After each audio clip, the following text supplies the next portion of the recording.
Você já se perguntou como alguém pode falar que um objeto que era da sua avó era realmente de ouro? Ou como pode falar que o motor do seu carro é feito de alumínio? Bom, se eu fosse dar uma resposta curta, provavelmente eu poderia falar que a experiência basta. Ou que a pessoa que fez o motor do seu carro sabe com certeza.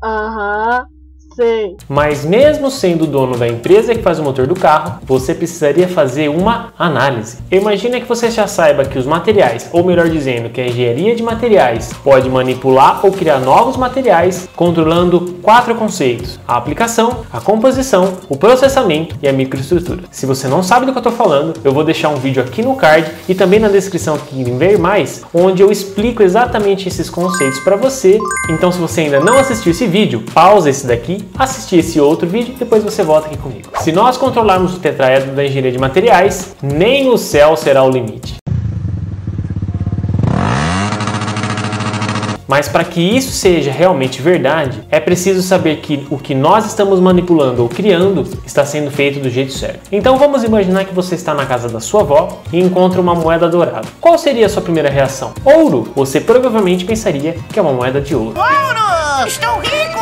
Como você poderia confirmar se ela é realmente de ouro? Um teste simples seria pegar o ímã da geladeira da sua avó e ver se ele gruda. Se a sua moeda grudar no ímã, provavelmente você está sem sorte. E isso aconteceria porque o ouro não é um material magnético, mas você poderia também levar para um ourives, que é o profissional que trabalha com joias. O ourives vai testar o seu material de um jeito mais eficaz do que morder ou com o próprio ímã. Quando o ourives precisa testar se uma joia é feita de ouro ou só foi banhada a ouro ou é uma réplica, ele usa uma pedra de toque. Então ele limpa a superfície da amostra, lixa nessa pedra de toque e com ácido coloca sobre esse pozinho que fica na pedra de toque. Se o pozinho sumir, você não está com sorte, mas se o pozinho ficar, ufa, você está com muita sorte. Infelizmente, não é todo dia que a gente vai encontrar uma moeda ou alguma coisa feita de ouro, né? Mas todos os dias, em vários setores da indústria, precisam fazer algo muito parecido com o que a gente fez com a nossa moeda. Nesse caso, elas testam a matéria-prima, por exemplo, ou até mesmo o produto que elas estão produzindo a partir dessas matérias-primas, para garantir, por exemplo, que o seu carro está sendo feito com a liga certa e do jeito certo.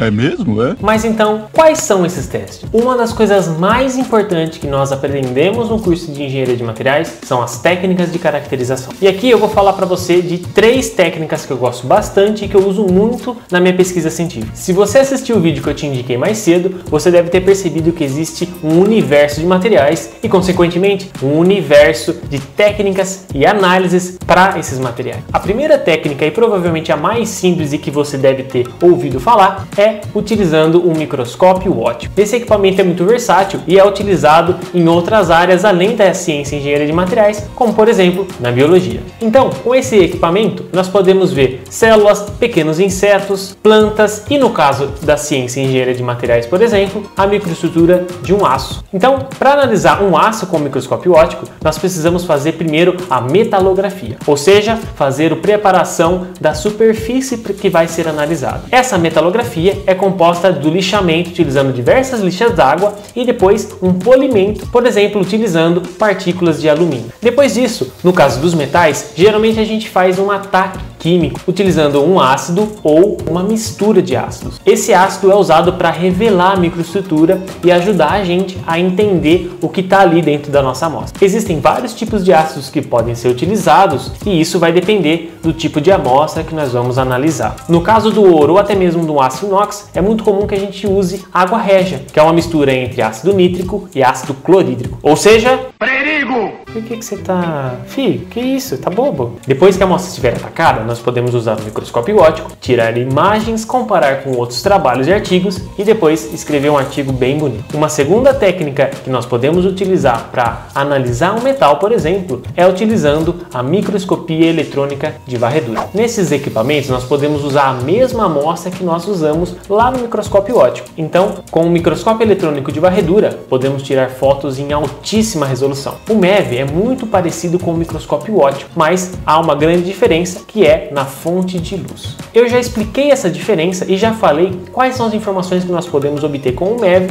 em um outro vídeo que eu vou também deixar aqui no card e na descrição do vídeo. Então vai lá e assista para você entender um pouco melhor. Existem equipamentos de MEV que podem proporcionar aumentos de até 1 milhão de vezes, mas de modo geral, com esse equipamento, nós podemos analisar a superfície da nossa amostra e também ver o contraste químico, ou seja, ver onde estão os elementos mais pesados e os elementos mais leves. Além disso, nós podemos determinar quais são os elementos e quanto de cada elemento está presente ali na nossa amostra. Então, no caso do ouro, nós poderíamos realmente confirmar se é ouro, quantificando essa quantidade de ouro. Mas, se for uma liga qualquer, nós podemos determinar quais são os elementos dessa liga, onde eles estão e quanto de cada elemento está presente nessa moeda fake. A última análise é a análise de raio-x, mas não é o mesmo raio-x que o médico pede quando alguém quebra o braço.